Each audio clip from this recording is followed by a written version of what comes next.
लौकिक जगत का प्रत्येक तंत्र प्रतिक्षण बदल रहा है, प्रतिक्षण नष्ट हो रहा है। हमारे निज नेत्रों से सब दिख रहा है।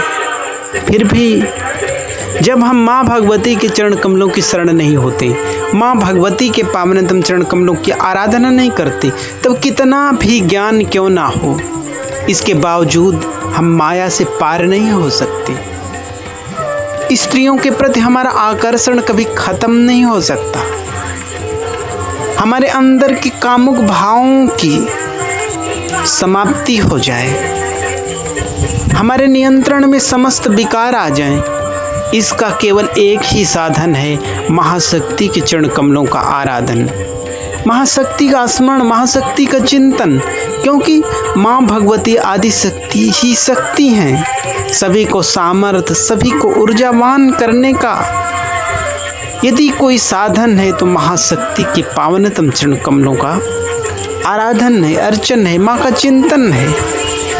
यद्यपि एक साधारण माँ की भांति वह परमेश्वरी पराशक्ति भी अपनी संतानों पर सदैव कल्याण करने के लिए आतुर रहती है, परंतु फिर भी जिस प्रकार से एक साधारण माँ जब जानती है कि उसका बच्चा कितना भी रो रहा हो, परंतु उसके जीवन पर संकट नहीं है, उसे अपने पैरों पर खड़ा होना है, पैरों पर चलना है, घुटनों के बल कब तक चलेगा। इसलिए जब वह घुटनों के बल चलता हुआ जब रुदन करता है तो माँ उस तरफ ध्यान नहीं देती, क्योंकि वह जानती है कि इससे इसके प्राण को संकट नहीं है। उसी प्रकार से वह महाशक्ति भी, जिन्होंने हमारे अनेकों जन्म देखे हैं, वह महाशक्ति हमें जान कि हम अजर अमर आत्मस्वरूप हैं, उन पराशक्ति की संतान हैं। जब तक उन पराशक्ति में हमारा मिलन नहीं हो जाएगा, तब तक हमारा अस्तित्व इस संसार में कोई मिटा नहीं सकता है। आने जाने का चक्र चलता रहेगा, सुख दुख का चक्र चलता रहेगा, परंतु जो उन पराशक्ति के जितने भी नज़दीक होंगे उन्हें कष्टों की अनुभूति नहीं होगी। जन्मत मरत दुसह दुख होई, यह रामायण भी कहता है, संपूर्ण शास्त्र भी कहते हैं। परंतु जो माँ के चरण कमलों के उपासक होते हैं, उनके मरण के संदर्भ में शास्त्र कहते हैं, जिस प्रकार से एक सर्प होता है, उसका जो केचुली होती है, जब उसमें खुजलाहट होने लगती है, उससे उसे परेशानी होने लगती है, तब किसी दराज में जाता है, थोड़ा सा प्रयास करता है और वह उसके शरीर से निकल जाती है। उसी प्रकार से जिस प्रकार से सांप को अपनी केंचुली को छोड़ने में किसी प्रकार का कष्ट नहीं होता, उसी प्रकार से जो माँ भगवती आदि शक्ति के चरण कमलों के उपासक होते हैं, उन्हें मृत्यु के समय कष्ट नहीं होता।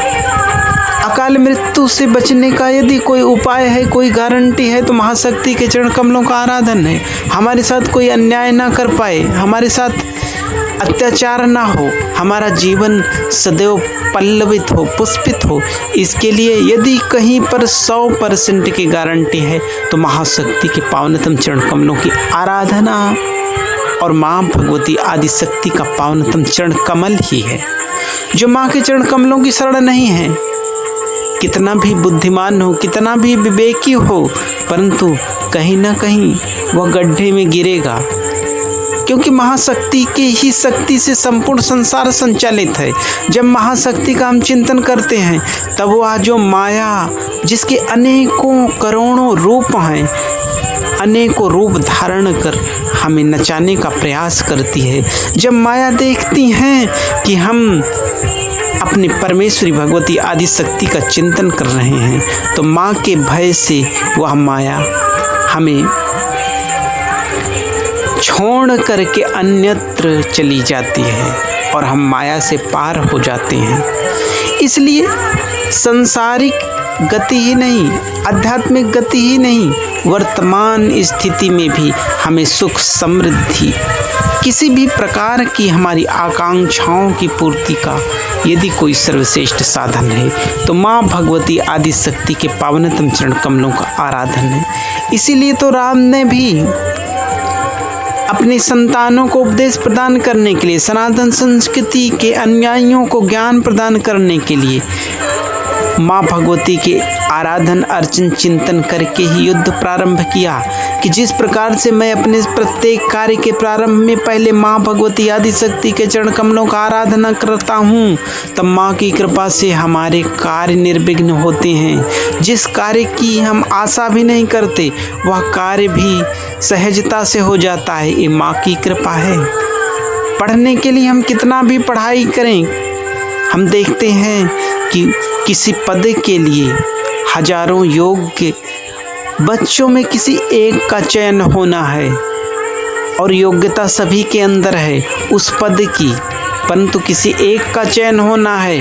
इसलिए जो माँ के चरण कमलों की आराधना करता है, माँ के पावनतम चरण कमलों की शरणागति होता है, तो वह उन 1000 में उसकी गणना हो जाती है और उसे पद प्राप्त हो जाता है। परंतु कभी कभी हम यह विचार नहीं कर पाते कि वह महाशक्ति का स्वरूप क्या है, महाशक्ति का किस प्रकार से हम जाने कि हम महाशक्ति के चरण कमलों की आराधना कर रहे हैं और अगला व्यक्ति नहीं कर रहा है। तो माँ भगवती आदि शक्ति के संदर्भ में शास्त्र कहते हैं, सर्वम खलविदम में वाहम नान्यदस्ति सनातनम।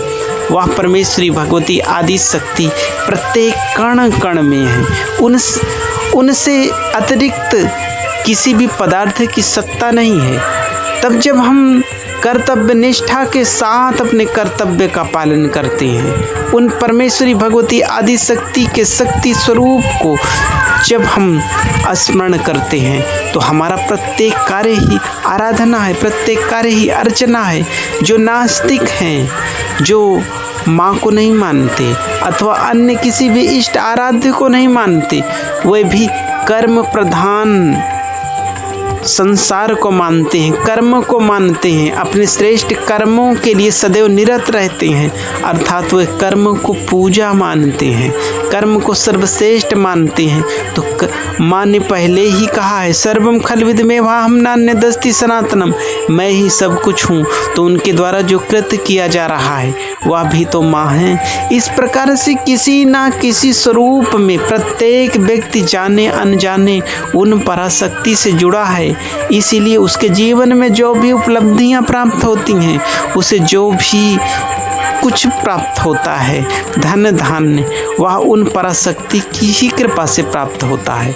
परंतु जो इसकी अनुभूति कर लेता है, उसका आनंद, उसका उत्साह अनंत गुना बढ़ जाता है।